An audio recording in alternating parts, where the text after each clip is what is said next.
नमस्कार दोस्तों, एमएस संस्कृत सरल क्लासेस पर मैं साधना आप सबका स्वागत करती हूँ। आइए दोस्तों, आज हम लोग डॉक्टर बाबूराम सक्सेना के संस्कृत प्रवेशिका के आधार पर प्रत्याहार का अध्ययन करेंगे। प्रत्याहार क्या होता है और इसकी उत्पत्ति कैसे हुई है, कौन सा इसमें उपसर्ग और प्रत्यय आदि लगा हुआ है, इसका क्या अर्थ होता है, इन सब बातों को हम लोग आज इस एपिसोड में यानी प्रत्याहार में देखेंगे। तो सबसे पहले देखते हैं कि प्रत्याहार जो है वह क्या है कि प्रत्याहार का अर्थ होता है संक्षेपीकरण। संक्षेपीकरण यानी छोटा करना ही प्रत्याहार का अर्थ होता है। बाबूराम सक्सेना के आधार पर प्रवेशिका में प्रत्याहार वह विधि है जिसके द्वारा कम से कम वर्णों को या शब्दों को अधिक से अधिक बात कही जा सके। कम से कम वर्ण में, कम से कम शब्दों में अपनी बातों को, ज़्यादा से ज़्यादा बातों को कहें, वही प्रत्याहार होता है। प्रत्याहार वही होता है जो कम वर्ण लगे और ज़्यादा से शब्दों को कहा जाए, वही प्रत्याहार है। और इसकी उत्पत्ति कैसे हुई है इसे देखेंगे, और क्या होता है इसका जो शाब्दिक अर्थ वो भी हम लोग समझेंगे। तो बाबूराम सक्सेना के सिद्धांतों के आधार पर जो प्रत्याहार है वह संपूर्ण, उसकी व्याख्या नीचे दी गई है। तो नीचे दी गई है। आइए हम लोग इसको देखते हैं कि बाबूराम सक्सेना के आधार पर प्रत्याहार क्या है। तो प्रत्याहार का जो व्युत्पत्ति है वह क्या है, व्युत्पत्ति को देखेंगे। सबसे पहले है कि प्रत्याहार की व्युत्पत्ति, तो शाब्दिक अर्थ देखेंगे और प्रत्याहार का अर्थ देखेंगे कि प्रत्याहार का अर्थ क्या होता है और इसका शाब्दिक अर्थ क्या होता है। तो इसका शाब्दिक अर्थ होता है कि संक्षेप या संक्षेपीकरण। संक्षेप मतलब छोटा होता है। संक्षेप या संक्षेपीकरण का अर्थ ही छोटा करना होता है या छोटा होता है। क्या छोटा करना या छोटा होता है दोस्तों। उसके बाद इसकी व्युत्पत्ति देखेंगे कि व्युत्पत्ति कैसे हुई है।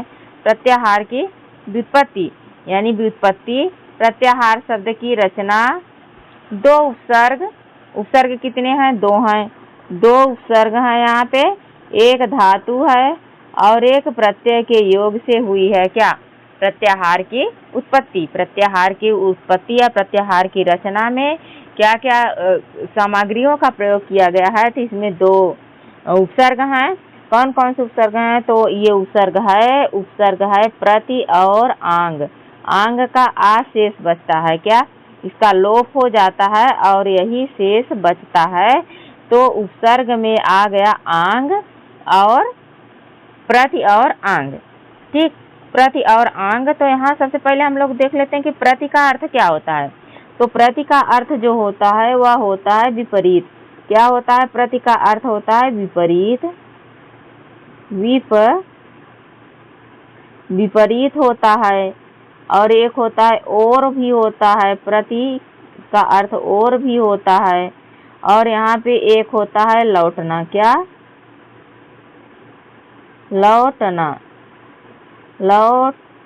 लौटना भी होता है प्रत्याहार का अर्थ। उसके बाद आंग का क्या अर्थ होता है इसे भी देख लेते हैं कि आंग क्या अर्थ होता है। ए आंग है तो आंग का अर्थ क्या होता है। आंग में जो होता है तक, समेत या पूर्ण। क्या होता है, तक होता है और समेत होता है, समेत और समेत, तक, पूर्ण, ये होता है। और उसके बाद इसमें धातु क्या लगी हुई, तो ही धातु होती है जो हरण करना या ले जाना के अर्थ में होती है। ठीक, उपसर्ग देख लिए, प्रति उपसर्ग है, आंग उपसर्ग है, दो उपसर्ग हो गए। धातु कौन है, ही धातु है और इसका अर्थ होता है हरण करने वाला या ले जाने वाला। उसके बाद इसमें देख लेते हैं कि प्रत्यय क्या है। प्रत्यय क्या है, तो प्रत्यय इसमें घय है जो भाव अर्थ में होता है। घय भाव अर्थ में होता है। उसके बाद आइए यहाँ पे देखते हैं कि ये बना कैसे है। ये जो पूरा प्रत्याहार शब्द बना है वह कैसे बना है, इसको देख लेते हैं। सबसे पहले यहाँ पे प्रति होना चाहिए। क्या, प्रति उपसर्ग, प्रति आंग ही घय, प्रति होना चाहिए। क्या, प्रति। ठीक, प्रति उपसर्ग होना चाहिए। प्रति पूरा लिख देते हैं। प्रति उपसर्ग, आंग उपसर्ग और ही धातु है। क्या है? ह्री धातु है। घ क्या है? ये प्रत्यय है। घ प्रत्यय है। तो यहाँ जब इसको तोड़ेंगे तो क्या बचेगा? प्रत और ई। यहाँ से ई को तोड़ लेंगे। आ आंग का ये जो है इसका लोप हो जाता है, बचता है आ। ही क्या है? धातु और घ प्रत्यय। तो यहाँ पे जो घ प्रत्यय है वह एक भाववाचक कृदंत प्रत्यय है। क्या है? यह भाववाचक कृदंत प्रत्यय है। जब यह धातुओं से जुड़ता है तो धातु के स्वर की वृद्धि कर देता है। धातु में जो स्वर होती है उसकी क्या कर देता है? वृद्धि कर देता है। इसीलिए यहाँ पे हार जो शब्द आया है तो इसी आया प्रत आ जाता है और ई का यह हो जाता है जब हम लोग यण संधि पढ़ते हैं। क्या पढ़ते हैं? यण संधि में। तो यण संधि में संप्रसारण होके ई का यह हो जाता है और आ है, ही है, घ है। तो यहाँ पे आ इसमें जुड़ गया। क्या? आ इसमें जुड़ गया तो क्या बन गया? प्रत्यय। और ह को ये घ हो गया। तो वही कह रहा है कि जो भावात्मक कृदंत होता है और वह धातुओं के किसी भी धातु में जो स्वर लगा रहता है, ये जो धातु है, धातु के स्वर को क्या कर देता है? वृद्धि कर देता है। तो इसी ही का क्या हो गया? हार हो गया। क्या? ही का हार हो गया। ठीक, ही का हार हो गया। इसका हो जाता है, इसका लोप हो जाता है। यहाँ अशेष बचता है। यहाँ पे अशेष बचता है तो फिर इसको सबको मिला देते हैं तो प्रत्याहार बन जाता है। ठीक, एक बार फिर से देख लेते हैं कि इसमें क्या क्या लगा है। प्रति उपसर्ग लगा है। यहाँ पे प्र है, ये है प्रति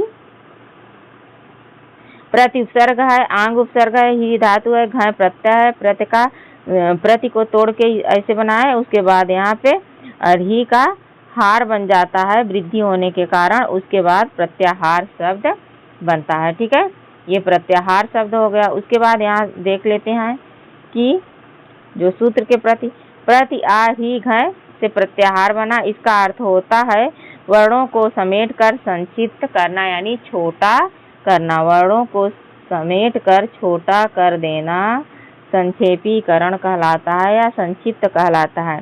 दूसरा स्टेप आता है कि प्रत्याहार की परिभाषा। प्रत्याहार की परिभाषा क्या है? तो पाणिनीय व्याकरण के अनुसार प्रत्याहार संज्ञा नाम है। और उसके बाद प्रत्याहार संज्ञा नाम है।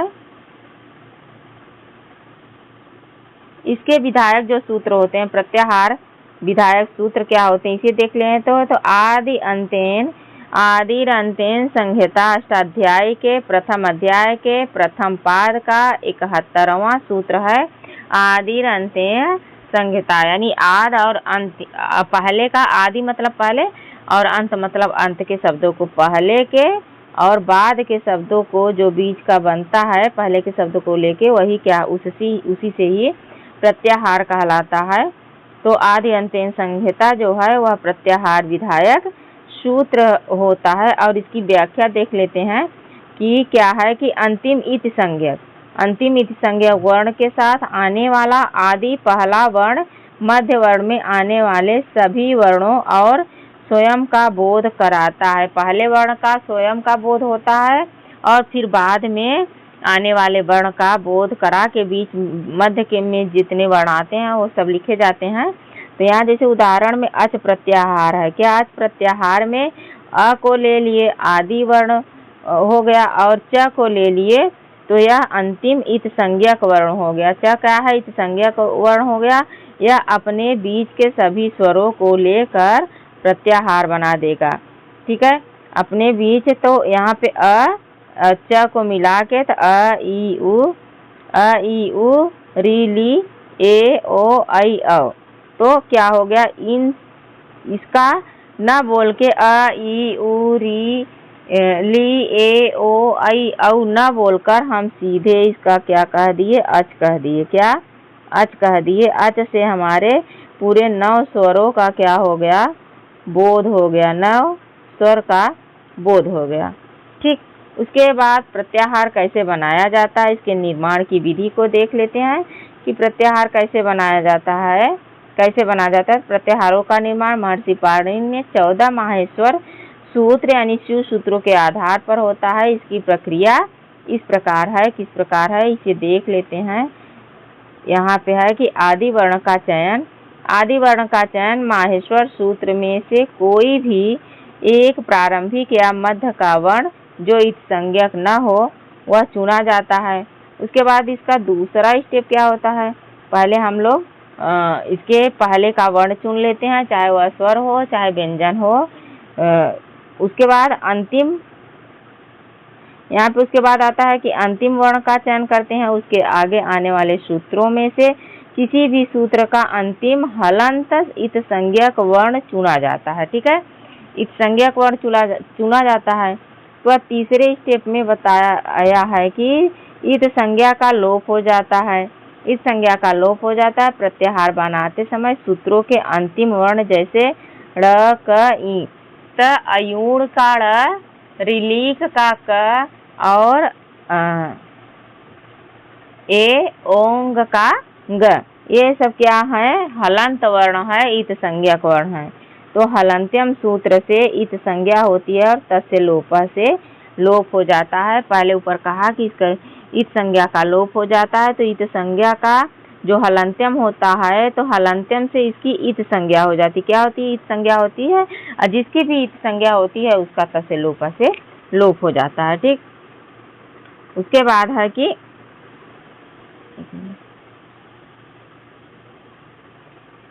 42 प्रत्याहार में गिना जाता है। क्या 42 प्रत्याहार में गिनते समय अच्छा प्रत्याहार बनाते समय जो इनकी इत संज्ञक जो होता है उन वर्णों को छोड़ दिया जाता है, उनकी गिनती नहीं होती है। उदाहरण में जैसे अण प्रत्याहार है, तो अण में यहाँ पे हम देख लेते हैं कि अ ई उ री ली अ ई उ। तो पहला हमारा सूत्र है, ये यहाँ पे है उदाहरण अण प्रत्याहार का। तो पहला सूत्र है अ ई उ ड़ी अड़। तो यहाँ पे यहाँ से यहाँ इसको हम ले लिए तो क्या बन गया, अण। क्या बन गया, अण। ऐसे बोलते तो बोलते कि अ ई उ ड़, लेकिन यहाँ दो ही अक्षर में बोल दिए अण। अब अण से हमारा बोध हो गया अ ई उ का बोध हो गया। तो यहाँ आदि वर्ण अ और अंतिम वर्ण र को मिलाकर अण बन गया। क्या अण बन गया, जब अण बन गया तब इसे क्या कहें, इनमें आने वाले वर्ण अ ई उ ड़ को छोड़ दिया जाएगा। ड़ को हमने प्रत्याहार बनाने में ले लिया, तो उसके बाद उसके बीच का वर्ण लेंगे, तब जो उसके वर्ण देंगे उसमें इत संज्ञा का प्रयोग नहीं करेंगे। ठीक, उसके बाद प्रत्याहार क्यों बनाया जाता है, इसका उद्देश्य क्या है, यहाँ पे प्रत्याहार क्यों बनाया जाता है और इसका उद्देश्य ही क्या होता है, तो इसे देख लेते हैं। संस्कृत व्याकरण में प्रत्याहार बनाने का मुख्य उद्देश्य निम्नलिखित है। तो निम्नलिखित क्या क्या है इसे देख लेते हैं। तो निम्नलिखित में सबसे पहले है लाघव। लाघव मतलब भी छोटा होता है। क्या, लाघव का मतलब भी छोटा होता है। संक्षिप्तता, संस्कृत व्याकरण यानी लाघव कम शब्दों में बात कहना को परम उद्देश्य माना गया है। कि क्या प्रत्याहार बनाने का उद्देश्य, यानी लाघव करना, संक्षेपीकरण करना, संक्षेप करना और कम शब्दों में ज़्यादा बात को कह देना। पूरे वर्ण समुदाय को बार बार लिखने के बजाय दो वर्ण में समेटना मुख्य लक्ष्य होता है प्रत्याहार को बनाना। जैसे हल कह देते हैं तब व्यंजन, संपूर्ण व्यंजन का जो होता है बोध हो जाता है, और हमें क से लेके म तक के अलावा और उसमें वर्ण नहीं पढ़ने पड़ते हैं, तो हम सिर्फ क्या पढ़ लेते हैं, हाँ। और हल में 33 वर्ण आते हैं, व्यंजनों की संख्या 33 होती है। तो 33 बार न बोलने से अच्छा है कि एक बार बोल दो कि हल। 9 बार न बोलने से अच्छा है कि एक बार बोल दो अच। ठीक, और अल संपूर्ण यानी पूरा 9 स्वर और 33 व्यंजन न बोलने से अच्छा है कि हम बोल दें अल। ठीक है, वर्णमाला का बोध हो जाता है। उसके बाद यहाँ है कि सूत्रों की रचना, यदि प्रत्याहार न होते सूत्रों की रचना, अच्छा समेटना मुख्य लक्ष्य है।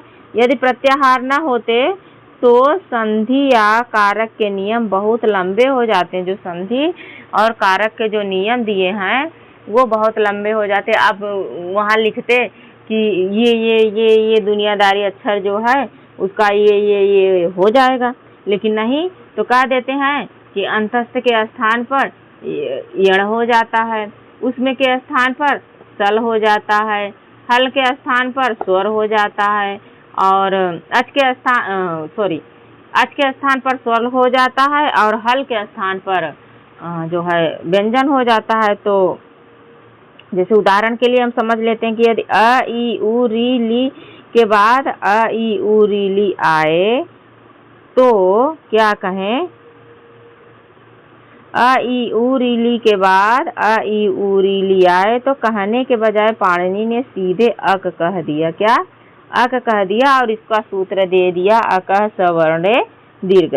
ये दीर्घ संधि का क्या हो गया? दीर्घ संधि का उदाहरण हो गया। किसका? दीर्घ संधि का उदाहरण सूत्र हो गया। सूत्र हो गया कि अकः सवर्णे दीर्घ है।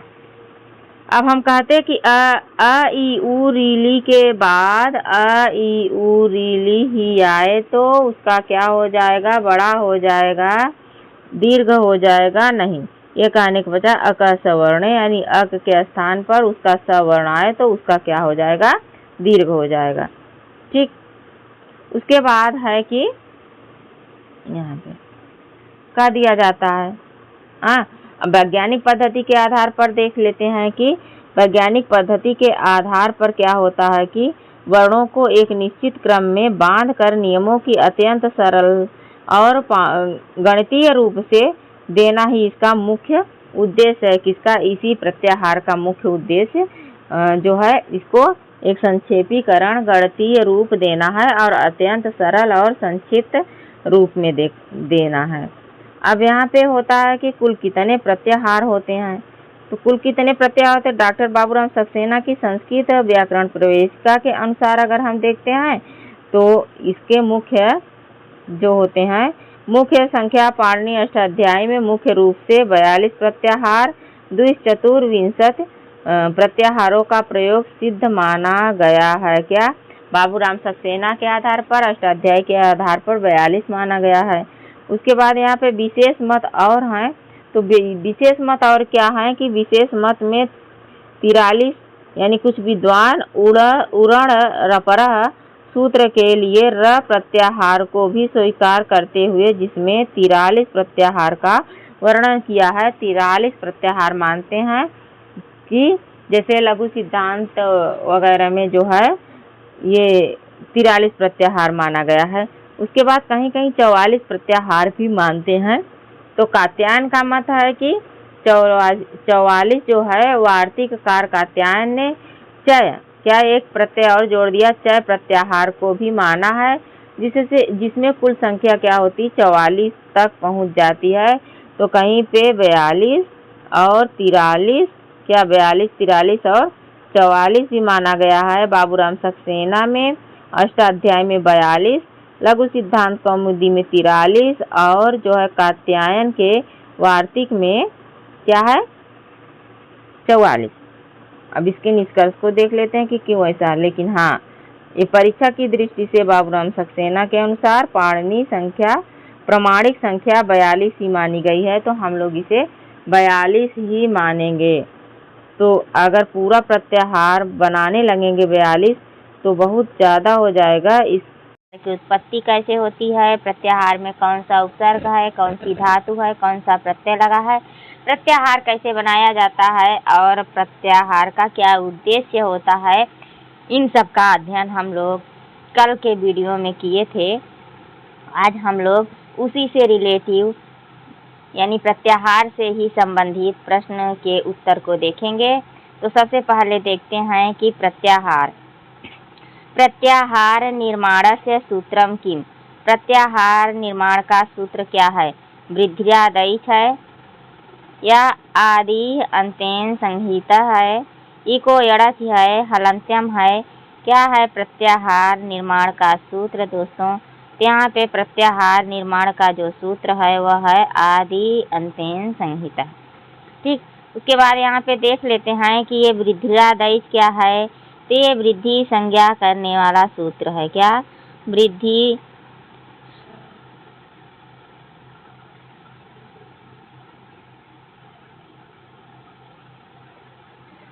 वृद्धि संज्ञा करने वाला सूत्र है। क्या? ये वृद्धि संज्ञा करने वाला सूत्र है, इसे संज्ञा सूत्र कहते हैं, यानी वृद्धि संज्ञा होती है। उसके बाद है कि इकोड़यच। इकोड़यच क्या है? तो इकोड़यच संधि करने वाला सूत्र है। कौन सी संधि की जाती है? तो इससे यण संधि की जाती है इको यण से। हलंत्यम क्या है? तो हलंत्यम जो है प्रत्याहार ये इत संज्ञा करने वाला सूत्र है। हलंत्यम से इत संज्ञा होती है। क्या होती है? इत संज्ञा होती है। तो हमारा सही उत्तर बी हो जाएगा। क्या? बी सही उत्तर हो जाएगा दोस्तों। उसके बाद अगला क्वेश्चन है यहाँ पे दूसरा क्वेश्चन है। दूसरा क्वेश्चन कह रहा है कि प्रत्याहाराणाम निर्माण कर्ता कः, यानी प्रत्याहारों का निर्माण किसने किया था, या प्रत्याहार के निर्माण कर्ता कौन है? क्या पतंजलि है, या कात्यायन है, या पाणिनि है, या भर्तृहरि है? कौन है? तो ना ही पतंजलि है, ना ही कात्यायन है, और ना ही भर्तृहरि है। तो प्रत्याहार निर्माण के कर्ता जो है महर्षि पाणिनि है। कौन है? महर्षि पाणिनि जो है वह प्रत्याहार निर्माण करता है। भर्तृहरि कौन है? तो भर्तृहरि जो है वह नीति शतक है। नीति शतक के लेखक भर्तृहरि हैं। कौन? किसके? नीति शतक के लेखक भर्तृहरि हैं। कात्यायन ने क्या लिखा है? तो कात्यायन एक वार्तिककार हैं। क्या हैं? वार्तिककार हैं। इन्होंने महर्षि पाणिनि के 4000 सूत्रों पर वार्तिक लिखा है।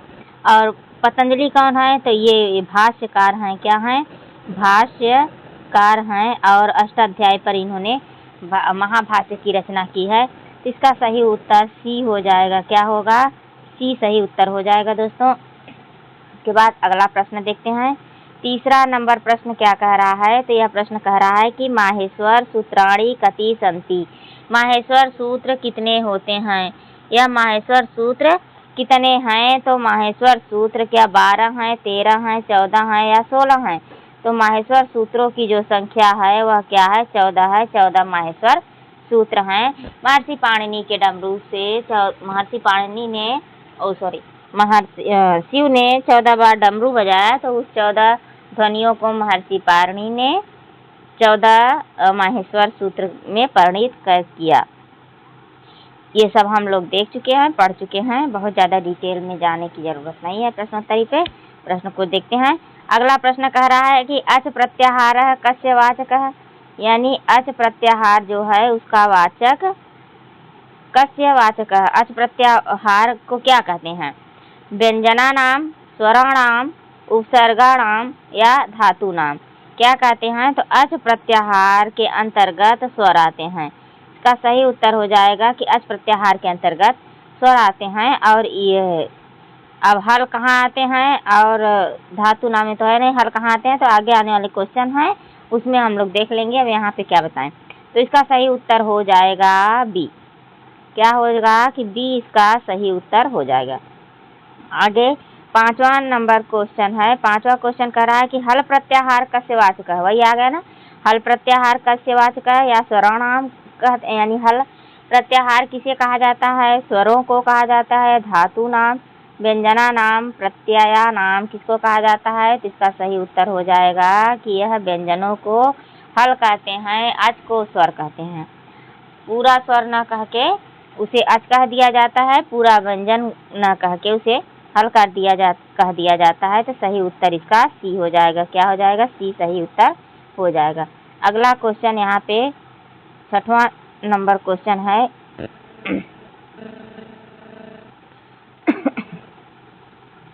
नंबर 6 क्वेश्चन कह रहा है कि इक प्रत्याहारे के वर्णाः सन्ति, यानी इक प्रत्याहार के कितने वर्ण हैं? इक प्रत्याहार में कौन कौन से वर्ण हैं, या कौन वर्ण आते हैं इक में? तो यहाँ अक में आते हैं अक होता है, इक होता है। तो अक में ई उ री ली, क्या ये होगा। और इक में ये तो अड़ में आ जाएगा, अ ई उड़ अड़ में आ जाएगा। और ये आ जाएगा एच प्रत्याहार में आ जाएगा, और ये आएगा यण प्रत्याहार में, यण प्रत्याहार में। तो इसका सही उत्तर हो जाएगा ई उ री ली इक प्रत्याहार के वर्ण हैं। क्या है, ई उ री ली। उसके बाद अगला 7वां नंबर क्वेश्चन कह रहा है एच प्रत्याहारे के स्वराः सन्ति। एच प्रत्याहार में कौन से स्वर आते हैं। तो अभी बताएं कि ये जो आता है अ ई उ, तो ये अण प्रत्याहार में आएगा। किसमें, अण प्रत्याहार में। और एच प्रत्याहार में तो ये आएगा। और ई उ री ली ये आएगा इक प्रत्याहार में। क्या, इक प्रत्याहार में आएगा। तो इसका सही उत्तर हो जाएगा बी। क्या हो जाएगा, बी सही उत्तर हो जाएगा। ठीक। उसके बाद अगला क्वेश्चन कह रहा है यण प्रत्याहारे के सन्ति। यण प्रत्याहारे के वर्णाः सन्ति। यण प्रत्याहारे के वर्णाः सन्ति।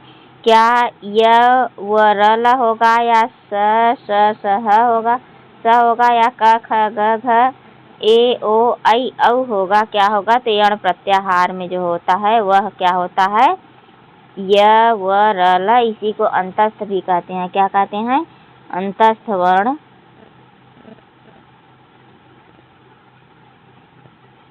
इसी को अंतस्थ वर्ण भी कहा जाता है। उसके बाद 9 नंबर की प्रश्न है। 9 नंबर का प्रश्न कह रहा है कि अल प्रत्याहाराः कस्य वाचकः। अल प्रत्याहार किसे कहा जाता है, केवल स्वराणाम को, केवल व्यंजनानाम को, समस्त वर्णानाम को, किसको कहा जाता है। तो यहाँ पे पूरा ऑप्शन नहीं आ रहा था। यह है कि अल प्रत्याहाराः कस्य वाचकः केवल स्वराणाम, केवल व्यंजनानाम, समस्त वर्णानाम, धातूनाम। तो जो अल प्रत्याहार में संपूर्ण स्वर माला आता है, यानी वर्ण माला आता है, तो इसका सही हो जाएगा उत्तर समस्त वर्णानाम। और केवल स्वर को अच कहते हैं। क्या कहते हैं, अच कहते हैं। केवल व्यंजन को हल कहते हैं। क्या, हल कहा जाता है। ठीक। तो सही उत्तर हो जाएगा सी। सी सही उत्तर हो जाएगा। अगला क्वेश्चन 10 नंबर क्वेश्चन है कि प्रत्याहारे अंतिम इत वर्णः भवति। प्रत्याहार में अंतिम जो इत वर्ण होता, क्या कहते हैं उसे, ग्राह्य कहते हैं, त्याज्य कहते हैं, दीर्घ होता है, या गुण होता है। क्या होता है, उसका क्या होता है, जो प्रत्याहार का अंतिम वर्ण इत होता है वह क्या, उसको क्या किया जाता है, उसका क्या किया जाता है। मतलब ये क्वेश्चन कहने का मतलब है कि प्रत्याहार के अंतिम जो इत वर्ण है उसका क्या होता है। क्या उसको ग्रहण किया जाता है, या छोड़ दिया जाता है, या उसका दीर्घ कर दिया जाता है, या उसका गुण कर दिया जाता है। क्या कर दिया जाता है, तो ये इसका सही उत्तर हो जाएगा कि त्याज्य, यानी उसे छोड़ दिया जाता है। क्या होता है, छोड़ दिया जाता है, यानी त्याग कर दिया जाता है। अगला क्वेश्चन है यहाँ पे 11 नंबर क्वेश्चन कह रहा है कि अच प्रत्याहारे कति वर्णाः सन्ति। अच प्रत्याहारे कति वर्णाः सन्ति, यानी अच प्रत्याहार में कितने वर्ण आते हैं। क्या 9 वर्ण आते हैं, या 10 वर्ण आते हैं, या 13 वर्ण आते हैं, या 14 वर्ण आते हैं। तो इसका सही हो जाएगा उत्तर कि 9 वर्ण आते हैं। कुल स्वरों की संख्या माहेश्वर सूत्र में कुल स्वरों की संख्या जो है वो 9 है। तो अच प्रत्याहार स्वरों के अंतर्गत आता है, तो 9 सही हो जाएगा। और यहाँ पे 14 क्या होता है, ये 14 माहेश्वर सूत्र होता है। ये माहेश्वर सूत्र है। ठीक। उसके बाद अगला क्वेश्चन है कि हल प्रत्याहारे कति व्यंजनानि सन्ति। हल प्रत्याहार में कितने व्यंजन होते हैं। क्या 25 होते हैं, या 30 होते हैं, 33 होते हैं, या 34 होते हैं। तो इसका सही उत्तर हो जाएगा कि हल प्रत्याहार में 33 वर्ण होते हैं। क्या, 33 व्यंजन होते हैं। सी ऑप्शन सही हो जाएगा। अगला 13 नंबर क्वेश्चन कह रहा है कि इको यडाची इति सूत्रे यड़ कस्य संकेतः। इको यडाची सूत्र में जो यड़ है वह किसका संकेत है? क्या य व र ल का है या ए ओ ऐ औ का है, ई उ अ ई उ का है या स का है? किसका है? तो ये जो है ये है तो एच प्रत्याहार का वर्ण का संकेत है। ठीक, इसका एच का। ये किसका है? ये है अण प्रत्याहार का संकेत है। और ये किसका है? ये सल प्रत्याहार का संकेत है। ठीक, इसे ऊष्म वर्ण भी कहते हैं। क्या कहते हैं? ऊष्म वर्ण कहते हैं। और सही उत्तर हमारा हो जाएगा कि यह व र ल जो होता है वो यण प्रत्याहार के अंतर्गत आता है और इसे अंतस्थ वर्ण भी कहते हैं। क्या? अंतस्थ वर्ण भी कहते हैं। अगला क्वेश्चन जो है 14 नंबर क्वेश्चन यह कह रहा है कि वृद्धिरादैच इति सूत्रे एच किम। वृद्धिरादैच यानी वृद्धिरादैच में ऐच जो है वह क्या है? ऐच क्या है? वृद्धि आदि ऐच, वृद्धिरादैच। तो ये कह रहा है क्या प्रत्यय है या प्रत्याहार है, धातु है, विभक्ति है? तो जो ऐच है वृद्धिरादैच में जो ऐच है वह एक प्रत्याहार है। क्या है? प्रत्याहार है। सही उत्तर हो जाएगा बी, सही उत्तर हो जाएगा। ठीक, उसके बाद यहाँ पे 15 नंबर क्वेश्चन है। 15 नंबर क्वेश्चन कह रहा है कि ऐच प्रत्याहारे के स्वराः। ऐच प्रत्याहार में कौन स्वर आते हैं? ए ओ आता है, ऐ औ आता है या अ आ आता है, ई उ आता है? कौन आता है? तो एच में जो आता है तो एच में चारों आ जाएंगे, लेकिन ऐच में तो ऐ औ जो होता है ऐच प्रत्याहार में आता है और इसका सही ऑप्शन हो जाएगा बी, सही है। ठीक, उसके बाद 16 नंबर क्वेश्चन कह रहा है कि अण प्रत्याहारे, इसका अगले पेज में ऑप्शन है अण प्रत्याहारे अंतिम इत वर्णः कः। अण प्रत्याहारे अंतिम इत वर्णः कः। अण प्रत्याहार में अंतिम इत वर्ण कौन सा है? तो इसे देख लेते हैं। यहाँ पे इसका उत्तर हो जाएगा कि ड़ है। अण प्रत्याहार में अंतिम वर्ण कौन सा है? ड़ है या च है, क है, ल है? तो अण में सीधे ही पता चल रहा है कि ये ड़ जो है वही अण प्रत्याहार का अंतिम इत वर्ण है और ऑप्शन ए जो है वो सही है। क्या है? ये ऑप्शन सही है। अगला क्वेश्चन 17 नंबर क्वेश्चन कह रहा है कि दोस्तों 17 नंबर क्वेश्चन कह रहा है कि महेश्वर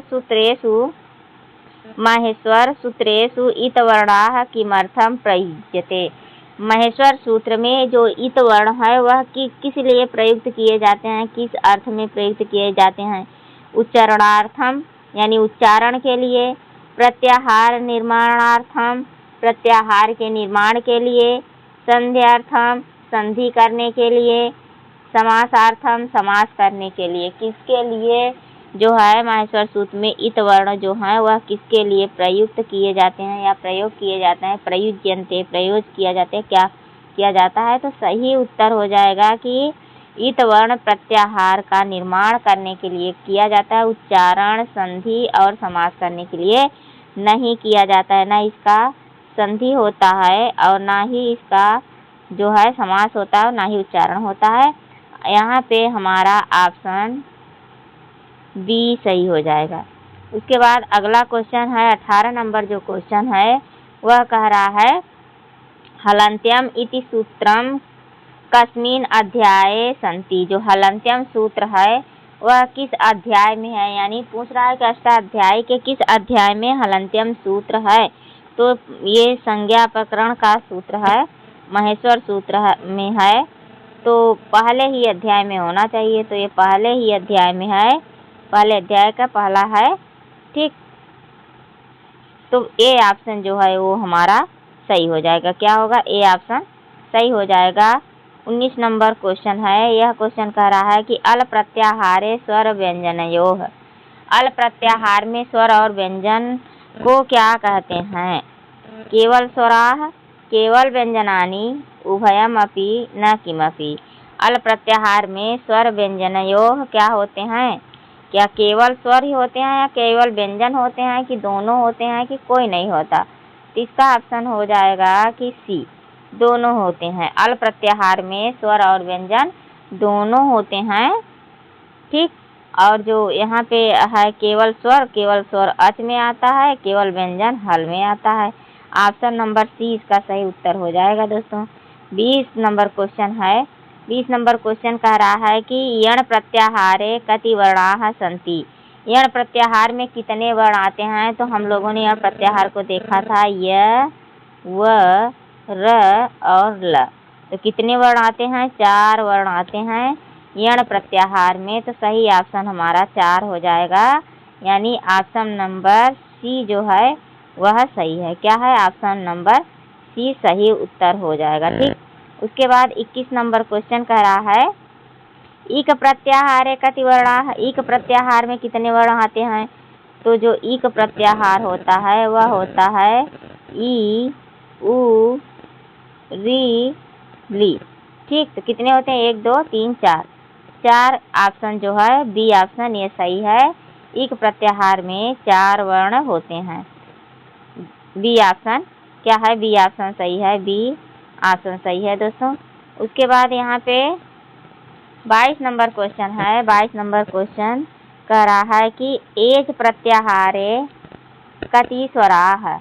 जो एच प्रत्याहार है, एच प्रत्याहारे कति स्वराः। एच प्रत्याहार में कितने स्वर आते हैं एच में?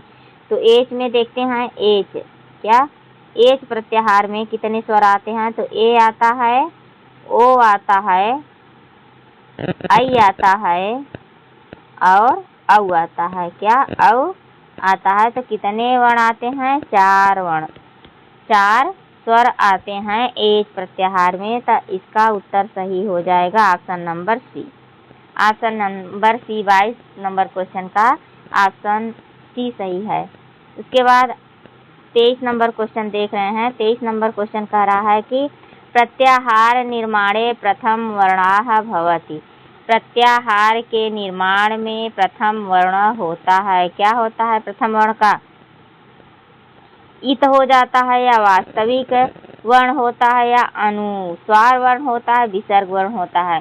तो जो प्रथम वर्ण होता है वह हमारा क्या हो जाता है? वास्तविक वर्ण हो जाता है।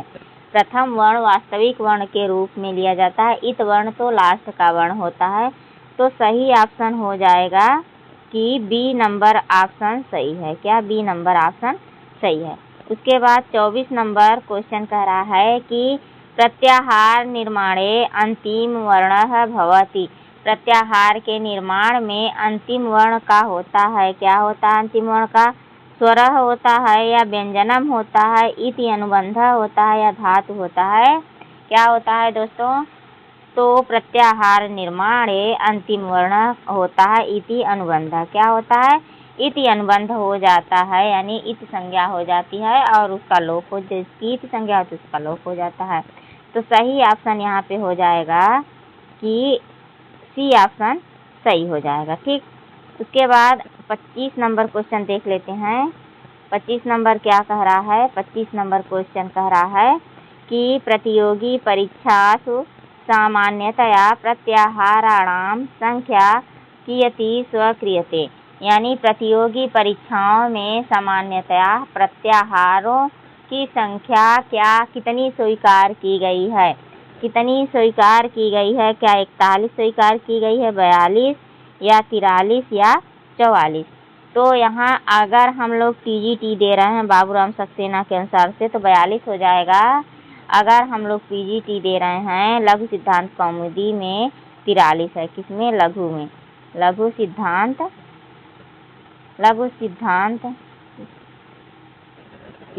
कौमुदी में जो है वह क्या है? 44 है। हमारा ऑप्शन बी सही हो जाएगा। क्या होगा? बी सही हो जाएगा। तो ये था। नमस्ते मित्रों, आइए आज हम लोग स्वर के अंतर्गत अनुस्वार को देखेंगे, विसर्ग को देखेंगे और अयोगवाह क्या होता है इसे देखेंगे। तो सबसे पहले देखते हैं कि अनुस्वार क्या होता है। अनुस्वार जो होता है वह अनुस्वार क्या होता है, ये है कि अनुस्वार की परिभाषा स्वर से ऊपरी स्थित बिंदु अनुस्वारस्य कथ्यते चिन्हम, यानी स्वर के ऊपर ये स्वर है, इसके ऊपर एक जो बिंदी लगी रहती है, ये बिंदी लगी रहती है, यही क्या कहलाता है, अनुस्वार होता है।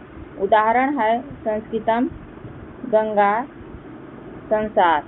जैसे संस्कृतम में यहाँ स के ऊपर बिंदी लगी है, ये अंगा जो है ये भी अनुस्वार है, और यहाँ संसार में इसके ऊपर स के ऊपर बिंदी लगी हुई है दोस्तों। उसके बाद फिर आता है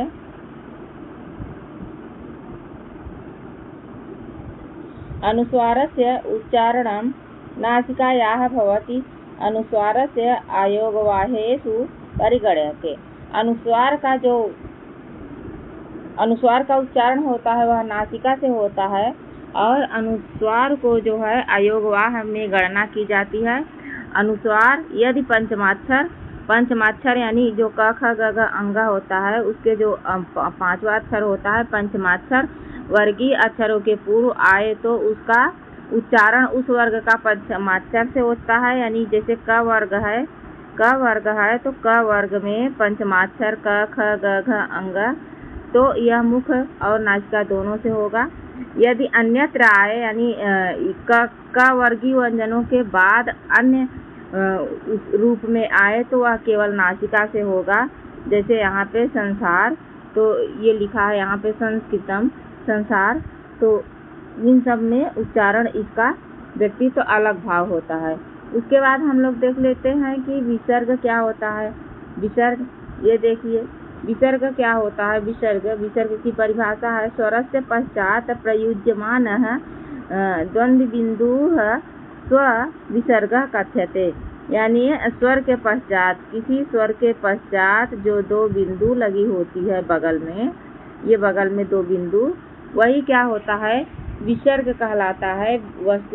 विसर्ग एक छोटा समझना चाहिए, विसर्ग को एक छोटा ह समझना चाहिए, और यह सदा स्वर के अंत में आता है, यह व्यंजन के अंत में नहीं आता। ये जो भी आएगा तो स्वर के अंत में आएगा। जैसे यहाँ पे हम अगर ख लिखते हैं तो ख में व्यंजन लगा हुआ है तो यहाँ विसर्ग लगा देंगे तो यहाँ स्वर लगा हुआ है, क्योंकि ख जो होगा ऐसे लिखाएगा और व्यंजन हटा देंगे तब ऐसे लिखाएगा ख अ, तब ये माना जाएगा कि ये व्यंजन स्वर के बाद ही लगा है। ठीक, उसके बाद है यहाँ पे एक स्वर के बारे में देख लेते हैं। विसर्ग, यह स अथवा र का एक रूपांतरण रूप है। विसर्ग से, ये विसर्ग है, विसर्ग से संधि में स हो जाता है, स से र हो जाता है, और इसी र का कभी कभी उ हो जाता है, और इसी का गुण होके ओ भी हो जाता है। तो ये है विसर्ग का कमाल। और यहाँ पे उच्चारण की विशेषता के आधार पर के कारण इसका व्यक्तित्व अलग होता है। क्यों? क्योंकि इसे छोटा ह के रूप में समझते हैं।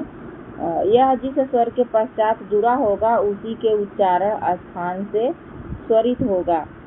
जैसे रामः बालकः गुरु, तो यहाँ देखिए रामः में ये जो रामः लिखा है तो राम में विसर्ग लगा है, लेकिन राम में क्या है, अ जुड़ा हुआ है। यहाँ बालक है, बालक में क में अ लगा हुआ है, और यहाँ पे गुरु है तो उ के बाद विसर्ग लगा है।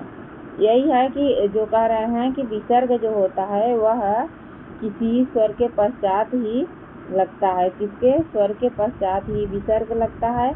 यहाँ परीक्षा बिंदु है कि विसर्गस्य उच्चारणे मुखात् वायोः निर्मणनं भवति, विसर्गः आयोगवाहेषु परिगण्यते। विसर्ग का उच्चारण स्थान मुख के वायु से होता है और इसका गणना भी लगा रहता है। ठीक है, तो ये था अनुस्वार और विसर्ग। आगे के भाग में हम लोग देखेंगे अयोगवाह। ठीक, आज बस क्या आप जानते हैं कि हम कोई न कोई वर्ण बोलते हैं और जो हमारे मुख के अंदर बोलने की चेष्टा करता है या तैयारी करता है उन्हें हम अभ्यंतर प्रयत्न कहते हैं। अभ्यंतर प्रयत्न 5 प्रकार का होता है। अक्सर छात्र इसको पहचानने में गलती करते हैं। तो यत्न क्या होता है और इसे किसे कहते हैं और कितने प्रकार का होता है, इन सब का हम लोग देखेंगे। तो पहले 2 भागों में हम लोग देखेंगे। पहले भाग में हम लोग अभ्यंतर प्रयत्न को देखेंगे, दूसरे भाग में वाह्य प्रयत्न को देखेंगे। तो चलिए व्याकरण के इस नियम को, सबसे महत्वपूर्ण टॉपिक को बिल्कुल आसान शब्दों में समझते हैं और आप इसे पूरा वीडियो देखने के बाद बिना रटे समझकर चुटकियों में पहचान जाएंगे। तो देखिए सबसे पहले कि अभ्यंतर प्रयत्न क्या होता है। तो जो अभ्यंतर प्रयत्न है क्या होता है, वर्ण के उच्चारण के समय मुख के भीतर कंठ आदि अवयवों द्वारा जो प्रयत्न किया जाता है वह अभ्यंतर प्रयत्न कहलाता है। सरल शब्दों में हम लोग समझे कि अभ्यंतर प्रयत्न क्या होता है। तो जो अभ्यंतर प्रयत्न है वह वर्ण के उच्चारण मुख के अंदर होने वाली प्रक्रिया को अभ्यंतर प्रयत्न कहते हैं। अभ्यंतर प्रयत्न के 5 भेद होते हैं। ये 5 भेद होते हैं। सबसे पहला स्पृष्ट है। तो स्पर्श वर्णों में जो उदाहरण क च ट त प होता है, यानी क का क ख ग गंगा, च का छ छ ज झैया, ट का ट ठ ड ढ त का त थ द ध न प फ म, यानी क से लेके म तक जो वर्ण होते हैं स्पृष्ट अभ्यंतर के अंतर्गत आते हैं। और दूसरा है कि ईसद स्पृष्ट जो होता है अंतस्थ वर्ण होते हैं जो यण प्रत्याहार के अंतर्गत आते हैं। और ये उदाहरण है कि यर लव ये स्पृष्ट कराते हैं। तीसरा है ईसद विपरीत। ईसद विपरीत जो हमारा उष्म वर्ण होता है वह ईसद विपरीत कहलाता है। स है और ये सल प्रत्याहार के अंतर्गत आता है। किसके? सल प्रत्याहार के अंतर्गत आता है। चौथा यहाँ पे है, ये जो चौथा है विपरीत है। तो स्वरों का, संपूर्ण स्वरों का, यानी जो हमारे 9 स्वर हैं संस्कृत में माहेश्वर सूत्र में बताए गए हैं, तो संपूर्ण स्वरों का जो अभ्यंतर प्रयत्न होता है विपरीत होता है। और अ ई उ री ली ए ऐ ओ ऐ ये आदि जो होते हैं 9 स्वर वही। और 5वां है कि समृद्ध। यह 5वां अभ्यंतर प्रयत्न है। समृद्ध विशेषता यह ह्रस्व अ उच्चारण स्थान में माना जाता है। और उसके बाद आसान शब्दों में हम लोग देख लेते हैं कि अभ्यंतर प्रयत्न 5 होते हैं। और यह ट्रिक है कि स्पृष्ट, ईसद स्पृष्ट, ईसद विपरीत और समृद्ध। क्या है? अस्पृष्ट, ईसद अस्पृष्ट, ईसद विपरीत। तो ये था आज का जो हमारा अभ्यंतर प्रयत्न का वीडियो। और क्या आप जानते हैं कि वाह्य प्रयत्न क्या होता है? तो वाह्य प्रयत्न और अभ्यंतर प्रयत्न 2 प्रकार के शब्द होते हैं। और जो हमारे मुख के अंदर बोलने का प्रयत्न है, यानी उच्चारण करने का जो प्रयत्न होता है, और एक प्रयत्न अंदर होता है, एक बाहर होता है। तो जो बाहर प्रयत्न होता है वह वाह्य प्रयत्न कहलाता है। और कल के वीडियो में हम लोगों ने अभ्यंतर प्रयत्न के बारे में पढ़ा था। आज हम लोग वाह्य प्रयत्न के बारे में अध्ययन करेंगे। और इसे पहचानने में जो है, जो आज तक के अभी लोग नहीं पहचान पाए हैं, तो आसान शब्दों में हम लोग इसे चुटकियों में पहचानेंगे। तो चलिए व्याकरण के इस नियम को समझते हैं, यह बिल्कुल आसान भाषा में। तो वाह्य प्रयत्न होता है जो हमारा वाह्य प्रयत्न क्या होता है। तो वर्ण के उच्चारण के मुख के समय, वर्ण उच्चारण के समय मुख के बाहर अथवा श्वास, कंठ आदि से संबंधित जो प्रयत्न होता है उसे वाह्य प्रयत्न कहते हैं। अर्थात वर्ण के उच्चारण में होने वाली बाहरी प्रयत्न वाह्य प्रयत्न कहलाता है। इसी को कहते हैं वाह्य प्रयत्न। और वाह्य प्रयत्न के प्रमुख आधार होते हैं अल्प प्राण, महाप्राण, अघोष, घोष, उदात्त, अनुदात्त, स्वरित और श्वास, नाद। ठीक, ये कुछ परंपरा होते हैं। और जैसे तथा कुछ परंपराओं में विवार, श्वास और विवार, संवार, नाद, श्वास, नाद होते हैं। घोष, अघोष आदि भी इसके विवेचन में किए जाते हैं। परीक्षा के लिए सबसे महत्वपूर्ण वाह्य प्रयत्न क्या होता है इसे देख लेते हैं। सबसे पहले जैसे अघोष होता है, तो अघोष क्या है? अघोष क वर्ग, च वर्ग, ट वर्ग, त वर्ग, प वर्ग, प्रथम और द्वितीय और स ये अघोष हो जाते हैं। उदाहरण में जैसे क च ट त ये, यानी वर्ग का पहला और दूसरा और सल जो होता है वह पहला, दूसरा और सल प्रत्याहार के अंतर्गत जो आते हैं वह क्या कहलाते हैं? अघोष कहलाते हैं। अघोष क्या होता है? वर्णों के तृतीय, चतुर्थ और पंचम तथा अंतस्थ वर्ण जो होते हैं वही अघोष कहलाते हैं। क्या? वही जो है अघोष कहलाते हैं। अल्प प्राण क्या होता है? अल्प प्राण के बारे में हम लोग अध्ययन किए थे, फिर भी थोड़ा देख लेते हैं कि वाह प्रयत्न अत्यंत महत्वपूर्ण है। ये अल्प प्राण होता है। अल्प प्राण जिस वर्णों में कम मात्रा लगे अल्प प्राण कहलाता है। ये सब अल्प प्राण होता है। इसके अल्प प्राण का हम अलग से एक वीडियो बनाए हैं, उसे जरूर आप लोग देख लीजिएगा। उसके बाद यहाँ एक जो है अल्प प्राण को नहीं देखते हैं, वाह प्रयत्न का एक शानदार ट्रिक देखते हैं कि वाह प्रयत्न क्या होता है। वाह प्रयत्न 11 प्रकार का होता है। इसे हम कहते हैं हंसा सवारा नादा घोषा खरा विवारा श्वासा घोषा। परीक्षा के दृष्टि से यह उच्चारण मुख के भीतर वाला नहीं, जो वाह वाला प्रयत्न है वह कहलाता है। तो जो यह 11 होता है, 11 प्रयत्न होता है। 11 प्रयत्न कौन कौन होता है ये यहाँ पे देख लेते हैं। इसके जो है अभ्यंतर प्रयत्न के 5 होते हैं, लेकिन वाह प्रयत्न सबसे संवार नाद घोष अघोष श्वास अघोष और अल्प प्राण महाप्राण उदात अनुदात, ये 11 प्रकार के वाह प्रयत्न बताए गए हैं। तो ये था वाह प्रयत्न का हमारा वीडियो। कैसे लगा आप लोगों को? लाइक शेयर कमेंट करें और चैनल पर नए हो तो सब्सक्राइब करें। धन्यवाद दोस्तों।